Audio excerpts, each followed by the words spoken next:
നിങ്ങൾ വലിയ മനുഷ്യനാണ്. നിങ്ങളുടെ ഹൃദയവിശാലതയൊന്നും എനിക്കില്ല. ഞാൻ വെറും ഒരു സാധാരണക്കാരനാണ്. എന്റെ ഭാര്യയും മക്കളും അടങ്ങുന്ന ഒരു കൊച്ചു ലോകം, അതാണ് എന്റെ കുടുംബം. അതിനപ്പുറത്തേക്കൊരു ലോകം ഞാൻ സ്വപ്നം പോലും കണ്ടിട്ടില്ല. ആ സ്വകാര്യതയിലേക്ക് ക്ഷണിക്കപ്പെടാതെ ഒരു അതിഥി വന്നു. ഞങ്ങളുടെ കുടുംബം ശിഥിലമാക്കാൻ കെൽപ്പുള്ളൊരു അതിഥി. ഞങ്ങളുടെ യാചനകളൊന്നും അവൻ ചെവിക്കൊണ്ടില്ല.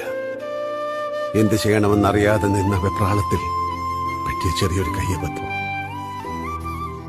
ഇനി ഒരിക്കലും തിരിച്ചു വരില്ല എന്ന ഉറപ്പോടെ എന്നേക്കുമായി ആ അതിഥിയെ ഞങ്ങൾ മടക്കി അയച്ചു. മനഃപൂർവ്വം അല്ലെങ്കിൽ കൂടി നിങ്ങളുടെ ചില സ്വപ്നങ്ങൾ ഞങ്ങൾ തകർത്തു. കാലിൽ വീണ് മാപ്പ് ചോദിക്കണമെന്ന് ഞങ്ങളും ആഗ്രഹിച്ചിരുന്നു. മനസ്സിലത് 100 ആവർത്തി ചെയ്തു കഴിഞ്ഞു. അല്ലാതെ ഞങ്ങളെ കൊണ്ടാവില്ലല്ലോ. എല്ലാവർക്കും എന്ന പോലെ എനിക്കും എന്റെ കുടുംബം വലുതാണ്.